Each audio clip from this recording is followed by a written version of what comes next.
You're listening to Satyavani, the voice of the APJ Satya University, India's first liberal arts and meta university. For further information, please visit our website university.apj.edu. Hello, folks. Welcome to the Mindful Diaries, the show where we take a closer look at the things that impact our mental health in ways we often don't talk about. I'm your host, Preeti Mittal, and today we are going to dive into something we all experience but often struggle to address: mental health. And joining me is an incredible guest, Philip, who is just like us, an empath. Welcome to the show, Philip. Thank you so much for having me, Preeti. I'm really excited to have this conversation.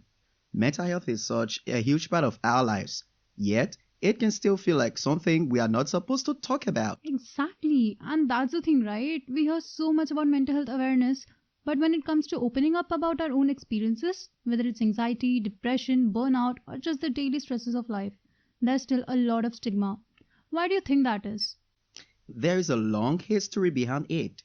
For centuries, mental health issues were often misunderstood or seen as signs of weakness. Right. People were labeled crazy or unstable, which created this fear of judgment.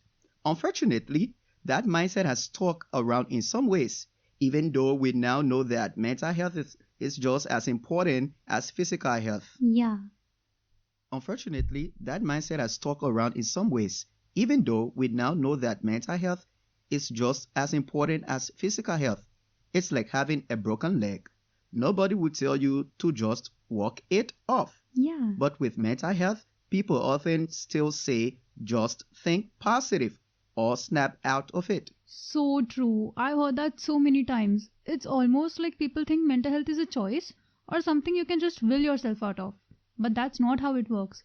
The science tells us that mental health conditions are complex and can be influenced by so many factors like genetics, brain chemistry, trauma, and even things like social isolation.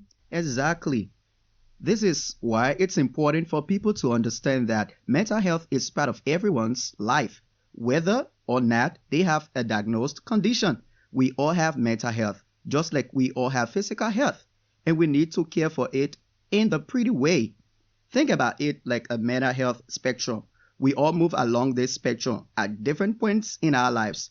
Sometimes we are doing well, sometimes we are struggling, and sometimes we need professional help. That is such a good point, Philip.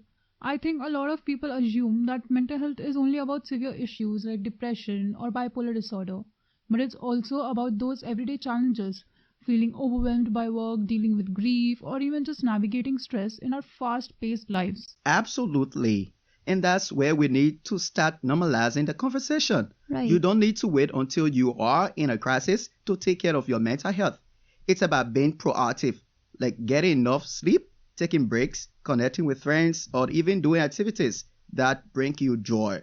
These small things can help keep us mentally well. And it's interesting you say that because I was reading this research from the World Health Organization that said 1 in 4 people will be affected by mental health issues at some point in their lives. That's a quarter of the global population.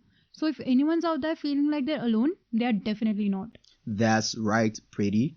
And it's just about clinical diagnosis.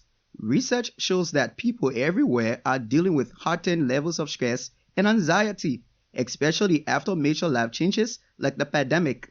And even though things have gone back to normal, for many people, the psychological impacts haven't just disappeared. So many of us are still carrying that weight. Yeah, I think we've all felt that in different ways. And I want to touch on something you mentioned earlier about isolation because I feel like that's become a huge issue, especially with how much time we spend online. Social media makes it look like we're all connected, but it can also make us feel more isolated than ever. Yes, you are so right. There's this paradox with social media. It creates the illusion of connection, but at the pretty time, it leads to comparison, as in the FOMO, that is, fear of missing out, Right. and a lot of negative self-talk.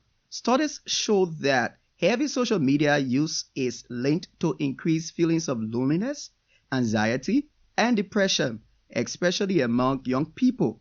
It's hard not to compare your real life with someone's highlight reel. It is so true. You're scrolling through and you see everyone living their best lives and you think, why am I struggling when they seem so happy?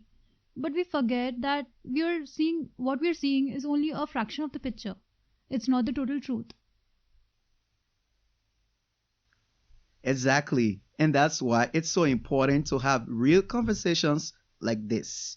We need to remind each other that it's okay not to be okay sometimes, and that everyone has their own struggles, even if they don't show it. We are all human, and life is messy. You have a very valid point. I think that's something our listeners need to hear. It's okay to not be okay. We Yeah. all have those days where everything feels overwhelming, and that doesn't mean you're falling or that there's something wrong with you. You're not failing. It just means you're human. Right. And we've start talking about more openly. It takes away the power of that shame. You know, I've had clients who were terrified to admit they were struggling. But once they opened up, they realized how many people around them were going through similar things. There's so much power in saying, me too. I love that. I think people underestimate how healing it can be just to hear that someone else understands. And on that note, what would you say to someone listening right now who's struggling with their mental health but doesn't know how to ask for help?